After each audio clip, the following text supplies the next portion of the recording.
and welcome to the 11th episode of Talk Wildlife. Today we're going to be discussing the Big Butterfly Count by Butterfly Conservation. Hopefully this is something that you can take part in too, as the butterfly count ends on the 9th of August. Just before we get into the topic today, I'd just like to say it's been a while since we've done a podcast, and it's not because we've become bored with the topic or anything like that. It's simply because we've been working on a lot of other projects, which hopefully we can tell you about soon. It's 2 projects in particular that we've been working on. As I say, as soon as we can tell you more about it, we will do. Okay, for now, let's talk wildlife. So a few days ago, it's maybe about a week ago, Kevin started taking part in the Big Butterfly Count. It's by Butterfly Conservation, and they do a big butterfly count every year. They started in 2010, and it's a nationwide citizen science survey. A lot of people take part in it. I didn't know about it, but in 2019, more than 113,000 people took part in it, so that's really cool. And this year alone, over 60,000 people in England have taken part in the Big Butterfly Count. But Scotland, just over 1,500 people have taken part. And I know Scotland's a lot smaller than England in terms of population, but I think Scotland can do better. I think we should get more people doing the Big Butterfly Count in Scotland. So, if you hear this podcast, you can take part. It's not something you have to do all the way through. You can do it once and that can be enough. It started on Friday the 17th of July. It finishes on Sunday the 9th of August. If you have one day off between now and then, you can go out for 15 minutes. It can be anywhere you want. You can go wherever you want. You just need to make a note of where you are. And you just count how many butterflies you see within a 15-minute period. It's that simple. Just want to add to that, it's just as important to submit your recordings even if you find no butterflies, because sometimes if you're not finding any butterflies at all, that's just as important as finding lots of butterflies, because it indicates that there could be a problem locally for certain species. Totally, that's sort of the point. I mean, if we only submitted it and we saw butterflies and we just ignored the times we didn't, it would be very skewed data. So why is the Big Butterfly Count important?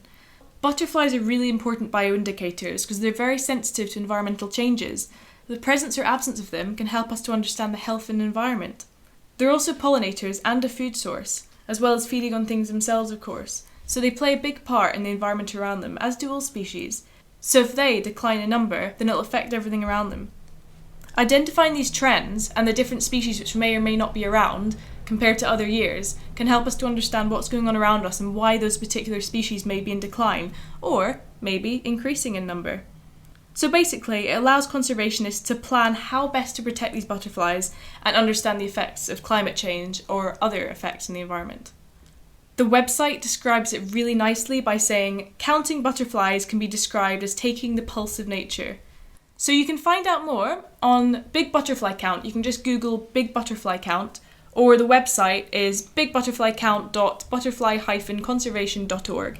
Now, Kevin's been taking part in this a lot. I've done 3 counts, but they were all today, which we did at an RSPB nature reserve. And we only saw 3 red admirals. And I say only because this is 45 minutes of looking for butterflies in a very butterfly-friendly area. So to only see 3 was a bit disappointing, and only of one species. But then at the same time, the weather wasn't perfect. It was meant to be really sunny today, and it was a little bit windy and a little bit drizzly. So maybe it would have been better on another day. But now, Kevin, since you've been doing this, how many counts have you done now? I've done 11 counts now. 3 of which were today. 3 of which were today. It's, once you start doing the counts, you want to do more, because you kind of get through a count and like, oh, that's it, finished. And I just want to add, when you're doing your counts, you have to stick to the 15 minutes. Don't go over, don't do it under, because it makes it scientifically viable to have all the data they're collecting is the same. It's the same period of time, so it's really important. But when you get to the end of that, you're like, oh, what if I see a butterfly now, just after the count? So you're like today we were going, let's do another one right now, ready, 3, 2, 1, go, just in case. And you really do catch the bug and want to do it all the time. I found Literally catch the bug. Literally catch the bug. See the bug. I got really into it. I wasn't expecting to. I thought I'd find it interesting, but I got really competitive about it. Every single butterfly, the 3 that were seen today, I personally didn't see them. Kevin saw every single one, so I was walking around for 45 minutes just looking at some nice sights, which was fine, but I thought, I'm going to be the first one of us to see a butterfly.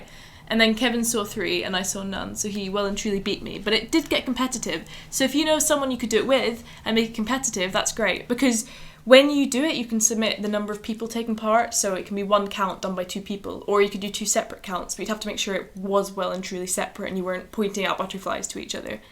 So, Kevin, you downloaded the app, so can you tell me, first of all, a bit about the app and how to download it, and second of all, what you do if you don't have the app, how you can take part? Because not everyone has the app. Personally, I don't have space on my phone because it's full of a lot of photos of jackdaws, and some people maybe don't have smartphones or just don't really use phone apps or don't want to get the app, so yeah, tell us a little bit about it. Okay, for me, I downloaded the Big Butterfly Count from the Play Store on my phone because it's just really easy and it's a fantastic app. And it's free, isn't it? It is free to download, but the way the app is done, it's just so good. So you have a home screen, and on that you have the start counting. So you hit start counting, and then it comes up the reminders. Can I just say something important? You don't need to be an expert on butterflies to get this. You don't have to have excellent butterfly or moth identification skills. The app helps you with that. Yeah, it does. So it tells you the reminders. It says spend 15 minutes per count. You can do as many counts as you like, and they say the more the better. And counts of 0 species are just as important, so please submit them too. Once you read that, you press continue. It then asks you how many is doing the count. And for most of my counts, I've been the lone butterfly. Lonesome. Yeah, on my own. I've been the loner butterfly man, which I'm quite proud of. I don't mind. Your new superhero name, Loner Butterfly Man. Yeah, that works for me. I'm helping conservation of butterflies. What's more superheroist than that, right? And then what you can do, if you enable the location on your phone, it will pinpoint for you where you are, so you don't need to input any location data. And then you click next again, and then it brings up this whole list of butterflies with a count next to them. So now you are live running your butterfly count. Look at the time you start. I usually try and start at the quarter of each hour, 1:45, o'clock, 1:15 kind of thing. And then as you go through, you simply click plus or minus of each species you see. And it shows you the species, so you, as I say, you don't need to know what they look like. You just look at the picture which corresponds to what you saw. Yeah, and it has, on the app, it has a built-in ID guide, and it lists the different species. So I click on large white, it gives you photos of the large white, a description, where you're most likely to find them. So if you're unsure on a species, have a look at the distribution in the app, because you might not have them in your area, so you can count them out. But if you're 100% sure there is one that's in an area that's not been previously recorded, that's really exciting science. You're finding them. Something, yeah. Exactly. Yeah. So if you don't have the app, what would be the best thing to do? If you don't have the app, just a bit of pen and paper. You can get a free guide downloaded from the Butterfly Conservation website or the Big Butterfly Count. You can print that off and take it with you, or just make a few notes and then come back and you can submit your sightings online as well. Yeah, just make sure you've got something to time yourself, even just a watch would do. So I'm just going to ask you a couple of questions about your experience with the butterfly count, Kev. How did you find out about the Big Butterfly Count? I found out, I believe it was on Twitter, and it was from Chris Packham, I believe. He had posted about it, and I followed the link on the Twitter post that he'd done. And it took me through to the Butterfly Conservation's website, and I saw they had an app, and I thought, I love doing things like this. You know what I'm like, getting out there amongst nature and just doing my thing. I love it. So I downloaded it and I went straight out. And the first place I went to, there's a woodland down the end of the road from us, and behind the woodland is an old site. I think they were going to build houses, but it's been left to go wild and crazy, and no one goes there. It's just the most amazing place to see birds of prey, to see mammals, insects. That'll be because no one goes there. Exactly. And I remembered before I did the count that there was a really cool wild meadow in the middle of it, which has been left overgrown for years. It should be a housing complex, but it's not. It's just been abandoned and left. And I've seen so many butterflies there. In my 15-minute counts, I've seen up to 30 to 40 butterflies each count. It was just absolutely fantastic. Okay, well that sort of leads me on to my next question, which is how many butterflies have you seen and which species? Anything exciting? Although I know that every single one will be exciting to you, rightly so. Well, okay, so that's a good point. The most common I've seen is small whites, and then meadow browns. Meadow browns are really common butterflies, but I've never seen one before I started this. Do you think you maybe had seen them, but you'd never really clocked on to it Yeah. because you weren't thinking about it? That's exactly Like most it. people have probably seen some amazing species, possibly even rare species, but because they don't know or care, they just never think about it. Exactly, yeah. And there's like the ringlet butterfly, again, a very common species, and never seen one before doing this count. And I'm just blown away by it. I managed to get a really good close-up photo of a green-veined white butterfly Oh. and a ringlet butterfly. We'll stick them on our Facebook page after this podcast comes Yeah, out. and it just, you know, doing this, I've totally fallen in love with butterflies. I'm learning about their world. I'm learning where to go to find butterflies. I'm finding all these new wild places locally that butterflies exist that I would never normally go to. And it's just, it's fantastic. I mean, the one I'm most happy about seeing was probably the peacocks. I mean, they're quite a common butterfly, but they're just so striking when you see them. They're quite a larger butterfly, and you see me just like takes your breath away. It's like, wow, So how what many a species. How many species of butterfly do you think you saw during your counts? I think it's about six different species, and that's within a 5-mile radius of where I live. So what's your favourite part been of taking part in the butterfly count? I think it's just getting lost in the moment. You're focused on looking for these butterflies and trying to identify them, and you're back at one with nature. It's like you get drawn into their world, and you learn a bit about the environment you're in, because you're not just looking at butterflies, you're noticing where certain plants and certain habitats that butterflies seem to be more abundant in.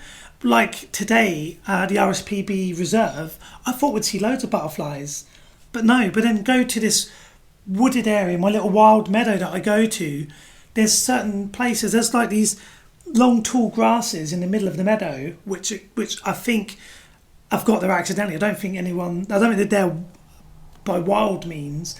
They're more like something you find in someone's show garden. But the butterflies seem to be crowded around them, and then they spread out. Or the ferns, the green veins seem to really love perching on the ferns. And you start noticing all these little bits about the environment and the habitat. And their behaviour. Yeah, and I love things like that. So I know if I can find an area which has got these ferns in, that I'm going to have a good chance of finding some butterflies. So did anything else surprise you, or did you learn anything else in doing your butterfly count? I was surprised that there's not that many species around where I am, or I'm just not seeing them.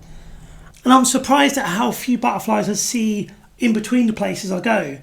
I remember as a kid growing up, back in Essex, the small white butterflies used to go to the playing fields where we used to play football, and they'd be absolutely everywhere. I remember one year there was so many. There was a local newspaper story about how many butterflies there were. I can drive you to your work and not see a single butterfly. I can walk to the local shop and not see a single butterfly. I have to go to these special places to find them, like this wild meadow. That worries me a bit, because there's something clearly wrong there. I think we all need to play our part, and I think rewilding is a huge part of bringing about natural habitats for butterflies. They are very key species to our ecosystems, and a key indicator as well of how well they're doing. So it worries me that not seeing as many in other places, or places in between these wild meadows and nature reserves, that what's really going on. Right, let's not forget Ireland and Wales. What were the numbers for Ireland and Wales? Can you find out? So Northern Ireland, About 500 counts in Northern Ireland. Republic of Ireland, It's funny how the numbers go up the more you zoom in. It's kind of hard to tell exactly how many counts there are. well, that could be just around about 70, I think. But it's hard to tell because the more you zoom in, the more that appear. Yeah, we're using the map from the app here on the Big Butterfly Count, so we're just trying to have a look at how many there are. Wales is about 850, I think. No, more than that. Oh, I didn't even see that.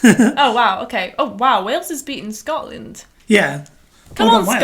Scotland. Come on, Scotland. You can do better. Go outside, count some butterflies. It takes 15 minutes. If you see nothing, then you've still taken part. This is such a good family thing to do. If you've got kids, you want to get them into wildlife, download the app, print out a bit of paper so they have their own ID guide. They can run around and try and ID these butterflies. It takes 15 minutes. It's like when I drop Flo off at her work at the Wildlife Rescue, last week, I dropped her off, left my cat at the rescue, and I just walked off into the wilderness doing butterfly counts here and everywhere. And I think one day after an hour after I dropped Flo off at work, I was still counting butterflies. And you really do catch the butterfly. And it's just so much fun. And you know what? I found it's really, really good for your mental health. Getting out in nature. Great. Getting out there is always good. Yeah, it really is. It really does help improve your mental health, and it just takes you away from any stresses of life or any worries you may have. And it's a really wholesome thing to do. Really wholesome. And I really do think get your friends involved, get your family involved. This is a really good activity to get young children involved and infused about wildlife. I really, really highly recommend it. I was driving back from the nature reserve the other day, and as I was approaching the roundabout, a butterfly skimmed over the windscreen in the car, and I was like, oh, that's a green-veined white. I got to the point there that I can identify it, and it was an easy one because I could see the underside of its wing as it kind of slowly shot over the windscreen in the car. I didn't hit it, thank goodness, because I'd have been devastated. I'll show you in the photo of the green-veined white when Flo puts it on our social media. Have a look at the eyes of this butterfly. They're just insane. Cool. Well, that's us all done. So the take-home message there is, first of all, do the butterfly count. Second of all, if you live in Scotland, do the butterfly count. You have to. You've not got a choice. If you've got 15 minutes spare between now and the 9th of August and you can go outside, please, please, please do it. If you've not got 15 minutes spare, make the time. It doesn't take long to do. You can do it from your back garden, your front garden, the local park, on a verge, in a field. Honestly, it's so easy, it's so fun, and it doesn't take a lot of your time. And it gets you out in the sun, especially this time of year. Oh, hang on. Scotland's not known for its sun, so that could be the problem. Well, it's sunny today. I see the sun. Doesn't mean it's going to, give you a lot of vitamin D or UV rays or sunburn. Sun's just gone in now you said that. Yeah. I actually got sunburnt a couple of weeks ago for sitting in the sun, but then I burn really easily. So either way, if you're in Scotland and it's not sunny much, even more reason to get outside to get some even more vitamin D, because you're probably not getting enough. Just do the butterfly count. It's great. And if you don't enjoy it, then at least you've contributed towards citizen science. You don't need to do 10 or 5. You can just do 1. Just add your count to that list because it's such important data. Give it a go. Get out there. Take your family out there and your friends and do something different and learn about these amazing insects which are all around us. Well, hopefully. They might not be. Or not. Can't guarantee you find any butterflies. You might find out. Exactly. Yeah. So that's just as important.